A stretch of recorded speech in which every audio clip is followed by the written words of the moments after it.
Early in my time here at Baldwin First, we did a worship series based on the life and teachings of Mr. Rogers, remembering some of the lessons that we learned by watching Mr. Rogers' Neighborhood.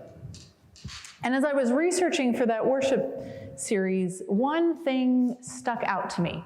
Each and every video I saw where Fred Rogers was given a microphone and an amount of time in which to speak to others, whether that was a graduation ceremony or some award where he was being awarded something, he took a portion of his time at the microphone and invited those to whom he was speaking to pause and reflect, to remember the people who had loved them into being, those who had drawn them into their lap to read a story, those who had celebrated good grades, those who had offered love and tender care.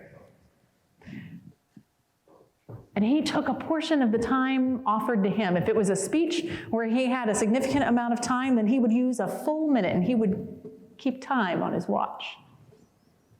At an award ceremony where he had a significantly smaller amount of time, it might only be 10 seconds. But still, he would invite that pause and reflection for those who had made a way, helping those who were listening to him remember that we don't get anywhere on our own. The same is true for faith. We remember that our faith is built on the lives and work of those who come before us. It's one of the reasons we read theologians who've been dead for centuries. It's one of the reasons we call the scriptures holy and sacred. Why we learn the stories of those who have gone before us. Why we remember the imagination and creativity of people who came to this place and imagined building the first university in Kansas. And not just any university, but a Methodist university where they would educate and train up citizens of a free state. Those are wild dreams our forefathers and foremothers had.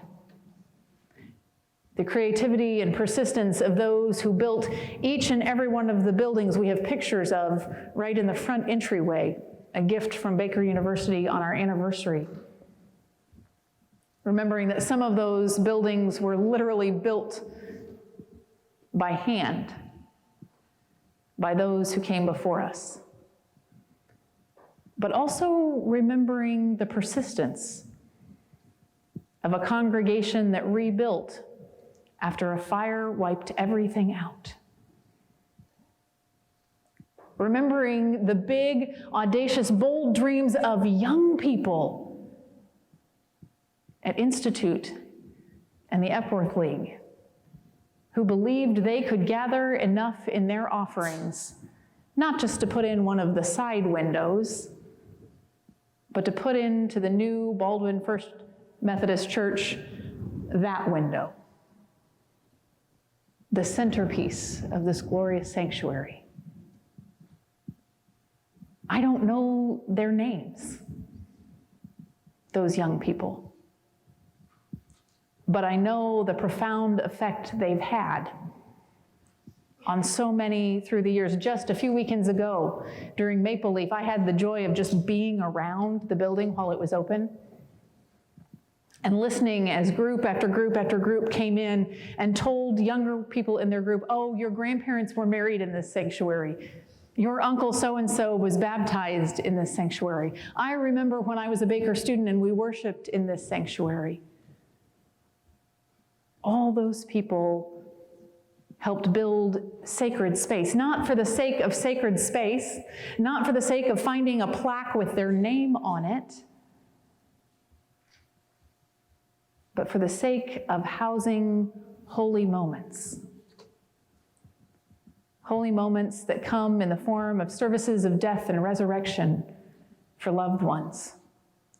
Holy moments that come in the union of two previously separate lives into a new one, a new household and new family in the sacrament of marriage. Holy moments that come in quiet tears, tears of discernment and joy or thanksgiving or grief. And holy moments that come in the midst of raucous worship services when this place is packed out with the youth of Institute and their families in the middle of the July heat.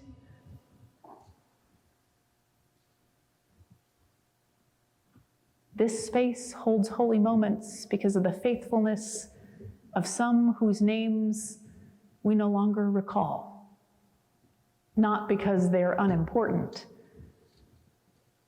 but because remembering their names wasn't ever the point.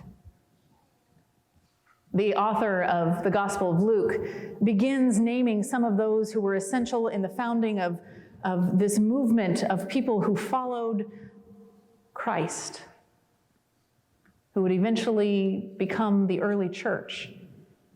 And it doesn't take very long to come to that realization that he can never name them all. And so after naming a few, we get this one little line, and many others who provided out of their resources. That's what All Saints is really about. All those many others who've provided out of their resources. Sometimes those are monetary gifts. Sometimes they're not. Sometimes they're a lap, ready to draw in a child and read the stories of our faith. Sometimes it's a skill, like woodworking or playing a musical instrument. Sometimes the resources that our saints have to offer is their time to come in and clean up and straighten out pews, to mow a lawn, maybe well into years beyond when most of us would think about mowing lawns. I will never forget one of the saints of my life was Howard Moon at a church near Winfield, who was mowing the lawn well into his 90s and scaring everyone around him. But he did it out of great care and love for the church his family had built. Sometimes it's a willingness to dust and oil the woodwork, or to show up and dry dishes, or to write notes to the young people of the congregation, congratulating them on making the honor roll, or going to regionals, or singing at music contest. They're things not done for fame or notoriety, but they're the things that show us what it looks like to show up in faithfulness, that show us what the life of discipleship looks like.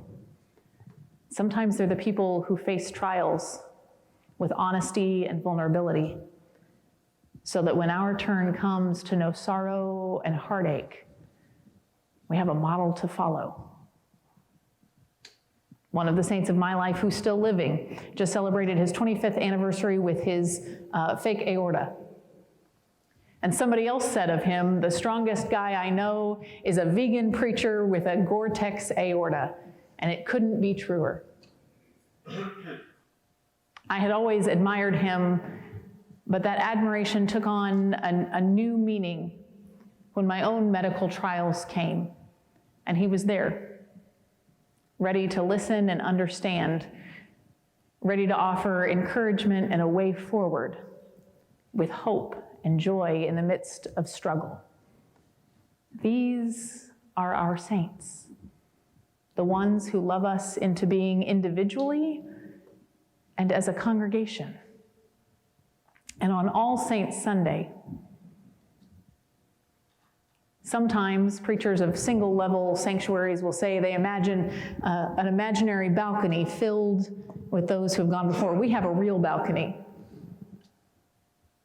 And I imagine it filled with those who have gone before. And I imagine them not clucking their tongues or shaking their heads at how much has changed, but like parents in the stands, cheering, smiling, willing our success with all of their being, passing on to us